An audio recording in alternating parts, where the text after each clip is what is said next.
Hi, Leo. Welcome to Pluto in Aquarius 2024. Is it a reading for January? Is it a reading for February? It's a reading for this entire period of transition. From now until about mid-Feb, everything has to readjust.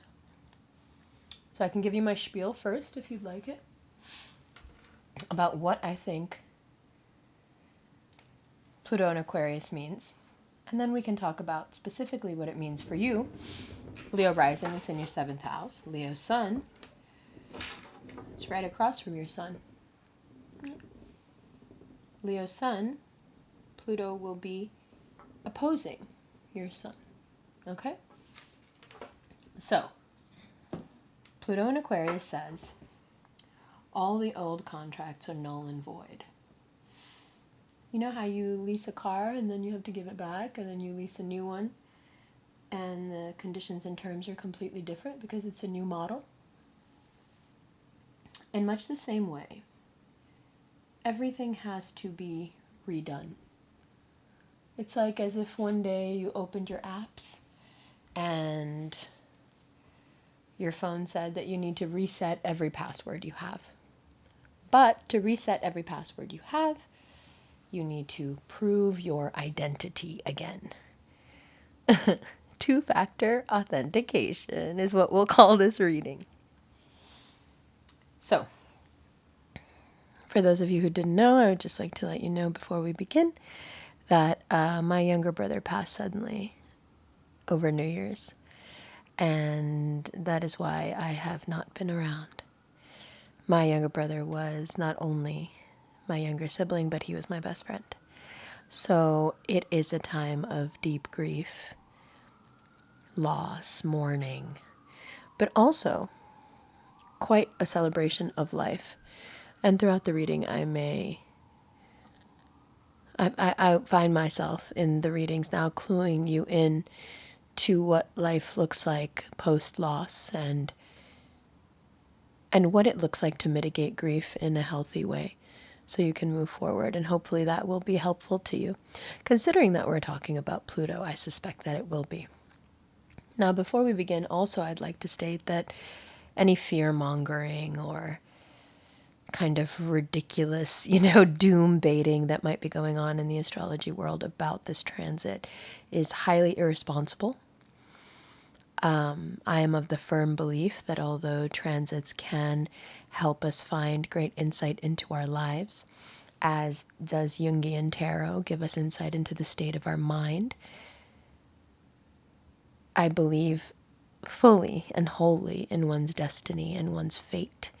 I believe that what is written for you cannot ever be for somebody else. And so if you find yourself over the past few weeks listening to creators who are saying, again, doom baity things about what will happen to you at this time, one, I suggest that you do what you have to protect your mental health from people like that. It's highly irresponsible. And two, it speaks to a lack of skill. Nuance and subtlety is a large part of what readings are about, of what astrology is about. Personalization is also a big thing.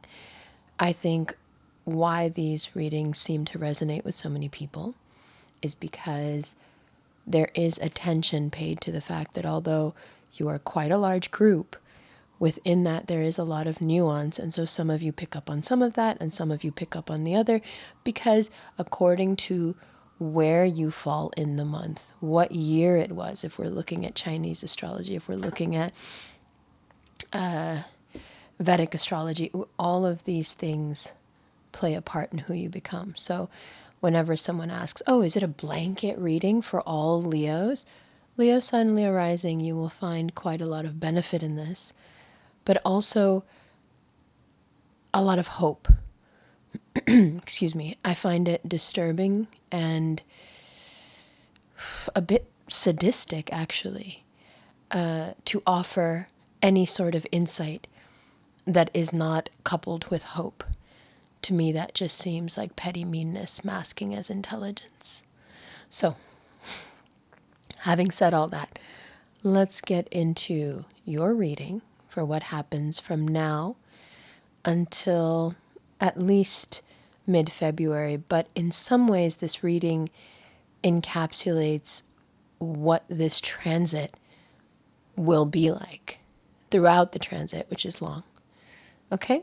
So I know my Leos, you guys are the ones who always take notes. You're always prepared. You're serious about your self-development and the betterment of self. And I find you to be the most impressive of people. I think what people often forget about you or misread about you is your effort. I think people think you just are the way you are. It's like they don't see how much effort goes into it. And it's also simultaneously the reason why people seem to hate on you so much, because they think it's effortless. But then when they find out it's not effortless, I think they feel even worse, because they're like, damn, if I did the work, could I also be like that? Yeah.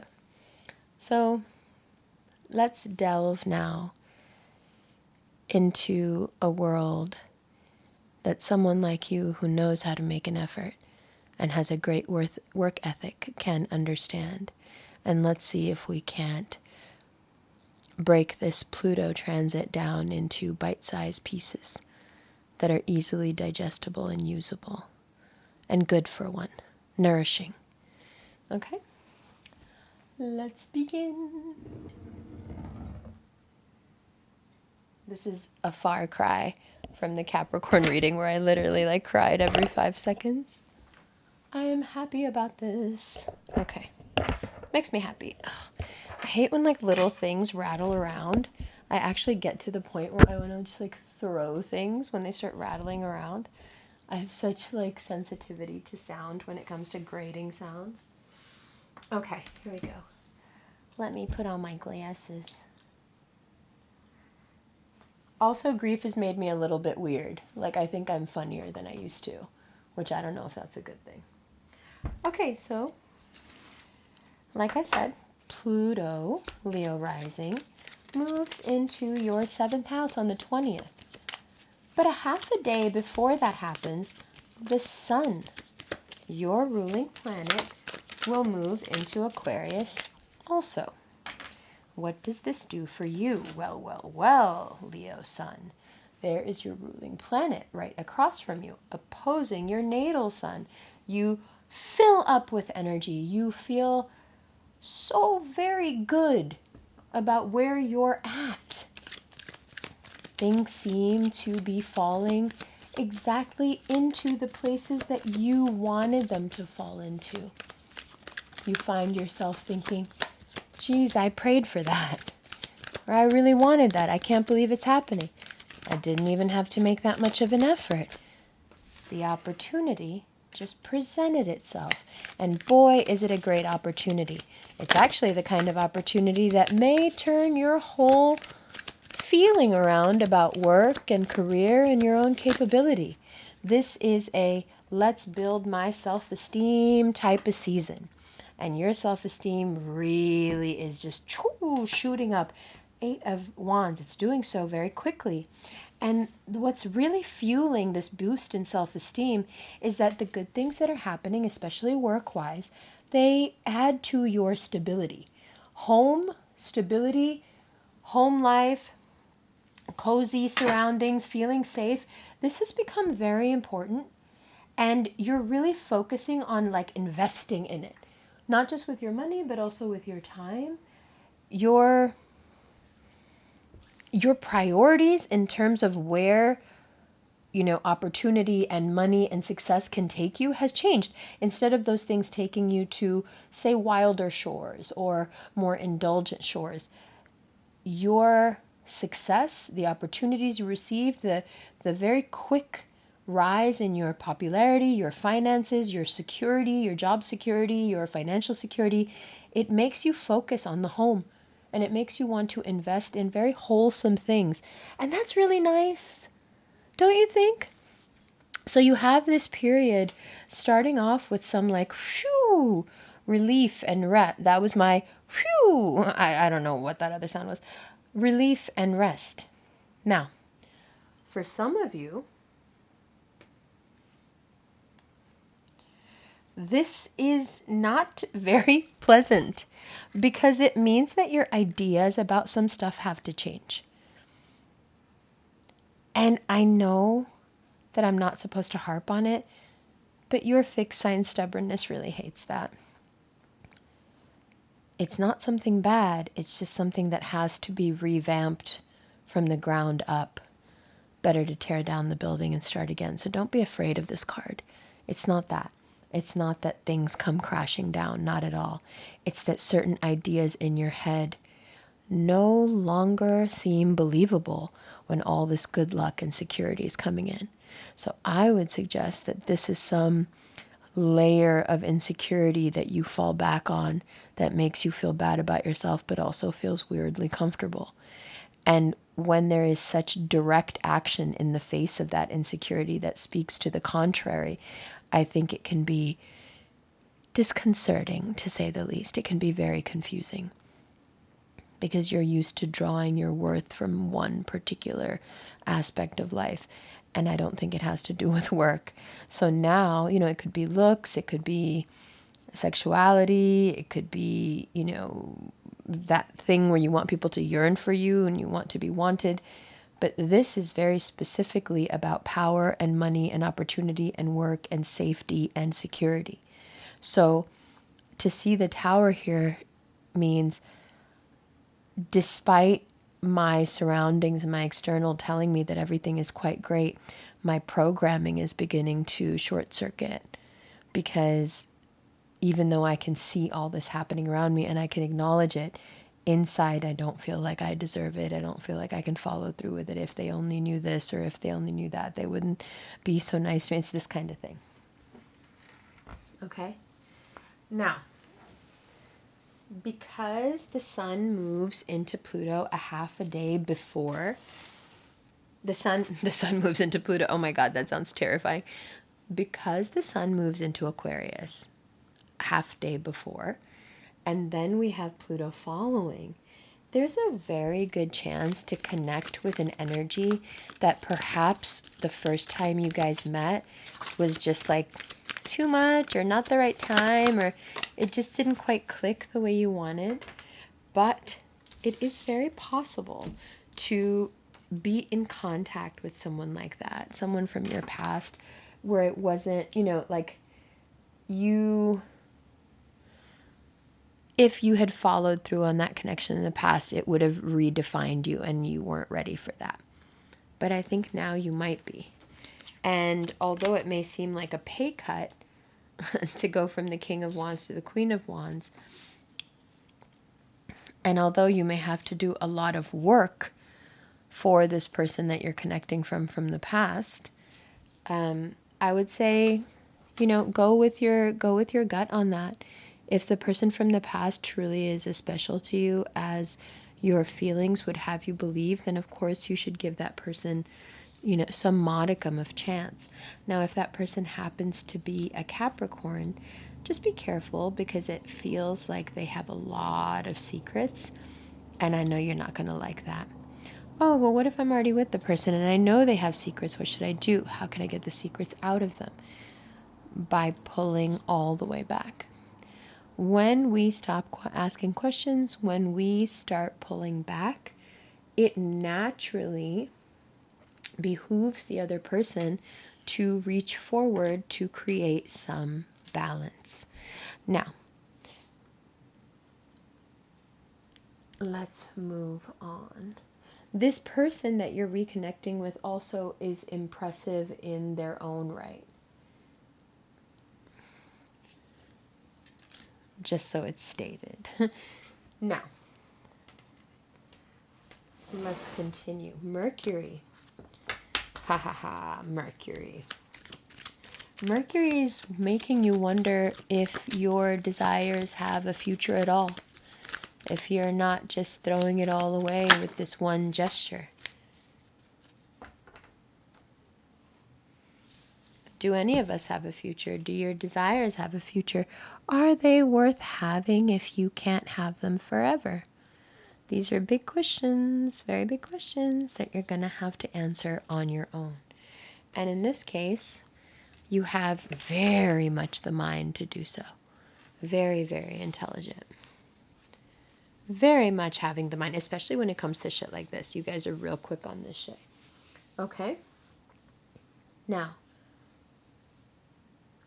we're going to talk next about career and money and then mental and physical health.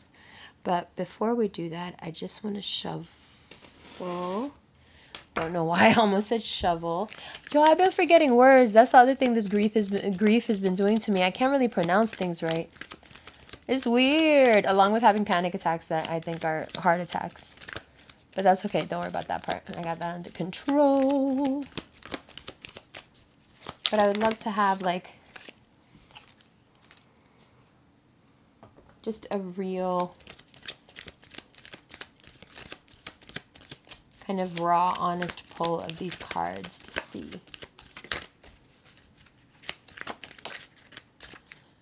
What is up? Knight of Wands and the Three of Cups. You have two choices, Leo. You can use this transit to leave the cups behind, or you can pick the cups up and drink out of them and steal from yourself.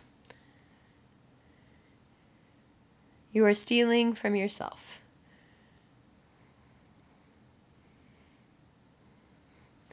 I don't think you need that. Do you? You can move forward and leave your baggage. You can be charismatic and successful. You can stop from picking up those cups and stop from picking up other people's knives, and you could just, be there.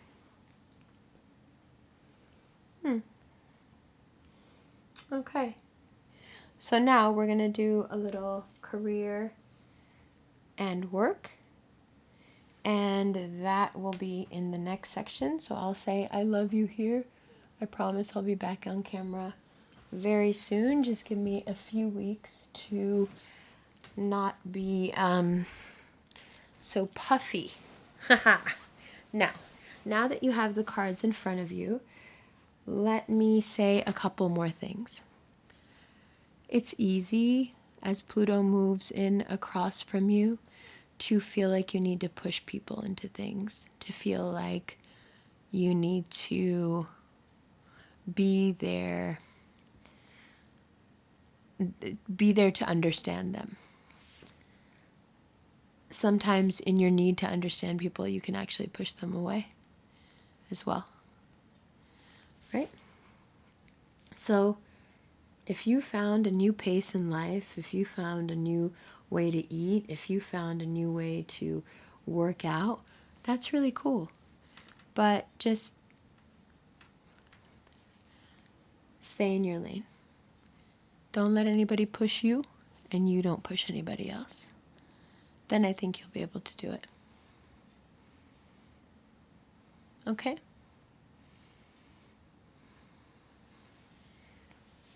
I love you. I will see you in the next part right now. Bye.